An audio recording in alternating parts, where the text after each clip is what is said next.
બધી વાતની સમસ્યા છે અહીંયા. ગટરની સમસ્યા છે, પાણીની સમસ્યા છે. અંકલેશ્વરમાં વરસી રહેલા અનરાધાર વરસાદના પગલે ઠેર ઠેર જળબંબાકારની પરિસ્થિતિનું નિર્માણ થયું છે. હાલ આપણે ઊભા છે અંકલેશ્વરના સંજયનગર વિસ્તારમાં.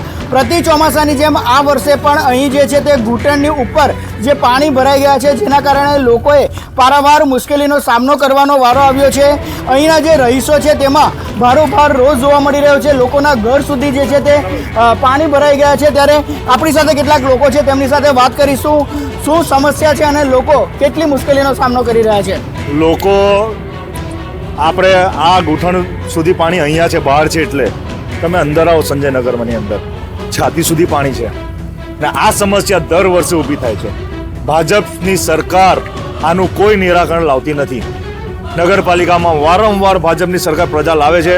વોર્ડ નંબર 1માં પર પાણી ભરાઈ જાય છે, વોર્ડ નંબર 2માં પણ ભરાઈ જાય છે, વોર્ડ નંબર 4માં સંજયનગર અને પાછલું વિસ્તાર ગોળખાનાની અંદર એ 2 જગ્યા પર પાણી ભરાઈ જાય છે. પાણી ભરવાની સમસ્યા તો છે અને રહેશે જ ભાજપના રાજમાં.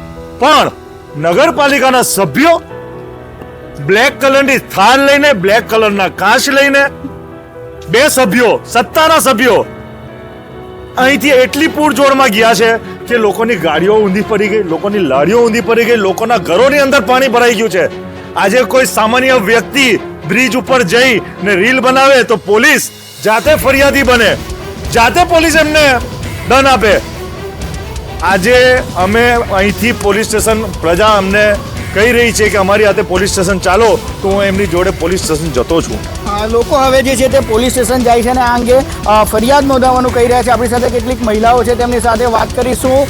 શું પરિસ્થિતિ છે અને કેટલી મુશ્કેલી પડે છે? આ પાણીની છે ભાઈ, અમને બીજું કોઈ નથી. પાણીનું એ કારણ સમસ્યા છે, એમાં એ લોકો નિકાલ કરી આપે તો અમને નિરાશ થાય થોડીક. પણ બાકી પાણીની સમસ્યા છે, બધી વાતની સમસ્યા છે અહીંયા. ગટરની સમસ્યા છે, પાણીની સમસ્યા છે, બધી વાતની. એટલે એ લોકો કામ કરે પણ બહુ સ્લોમાં કામ કરે છે.